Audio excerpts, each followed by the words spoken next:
Assalamualaikum warahmatullahi wabarakatuh. Kami dari kelompok 8 akan mempresentasikan artikel mengenai fenomena absorpsi. Anggota kelompok 8 terdiri dari Safira Desti, Sri Wulandari, Liliani Arum Permata, dan Farida Farhatun.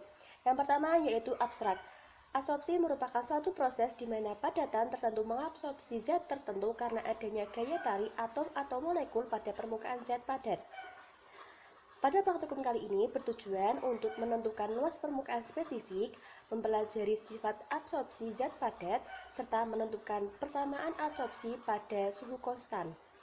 Yang selanjutnya yaitu pendahuluan. Ada beberapa faktor yang mempengaruhi absorpsi, yaitu sifat fisik dan kimia absorben dan absorbat, sifat fase cair, sifat fase gas, konsentrasi, serta waktu kontak.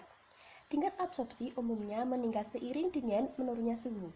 Gaya absorpsi molekul dari suatu zat larut akan meningkat apabila waktu kontak dengan karbon aktif semakin lama.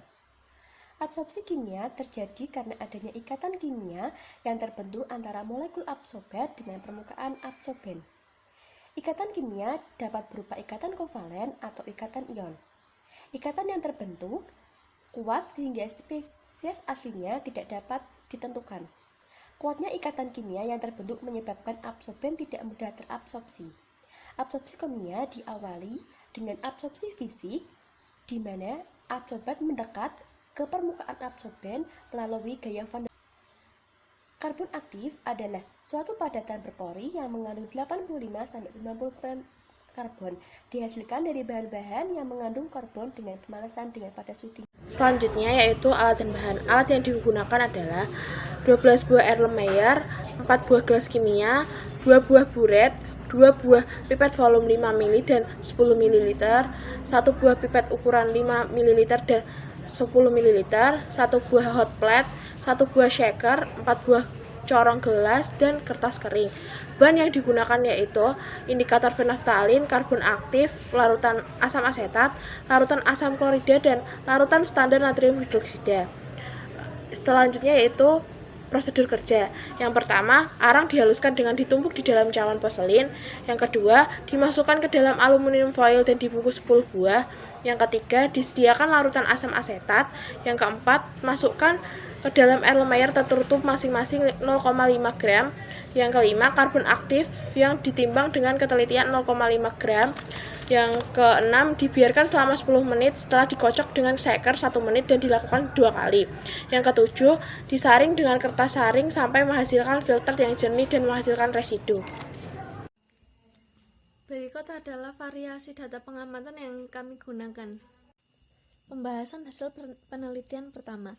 Dari data pengamatan pertama dan hasil perhitungan, konsentrasi asam asetat sebelum adsorpsi lebih tinggi daripada setelah adsorpsi. Hal ini dikarenakan asam asetat yang telah diadsorpsi oleh arang aktif.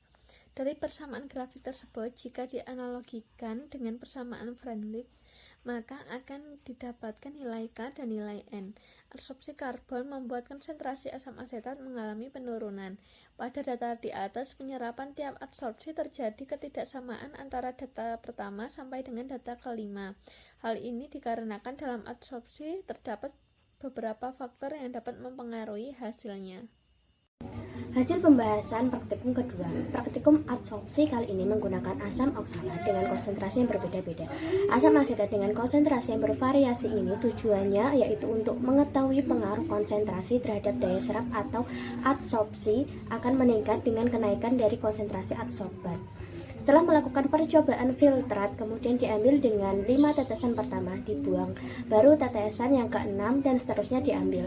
Hal ini bertujuan untuk menghindari penyerapan zat warna oleh kertas saring sampai volumenya mencapai 10 ml.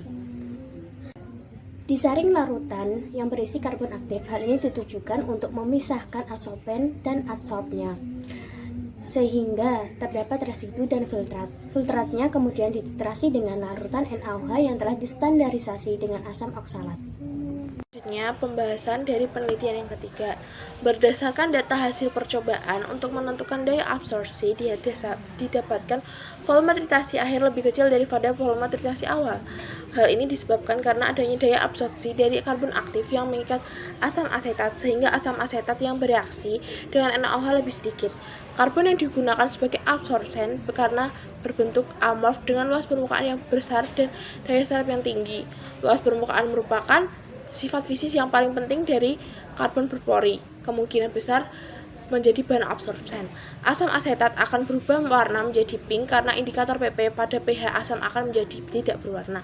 Karena penambahan NaOH, pH menjadi larutan semakin basah. Kesimpulan dari praktikum kali ini ialah, berdasarkan data yang diperoleh setelah praktikum, maka dapat disimpulkan bahwa percobaan ini adalah proses adsorpsi fisika, di mana molekul-molekul zat terikat pada permukaan oleh gaya-gaya fisis yang ditimbulkan oleh gaya van der Waals, dan gaya ikatnya tidak terlalu kuat sehingga perlu diperhatikan dalam pengocokan, agar tidak terlalu kuat atau tidak lama supaya molekul zat yang terikat tidak lepas, serta diketahui bahwa semakin dikonsentrasi larutan atau adsorbatnya, maka semakin tinggi daya adsorpsinya dan semakin banyak juga zat yang teradsorpsi dan begitu juga sebaliknya. Berikut adalah referensi yang kami gunakan.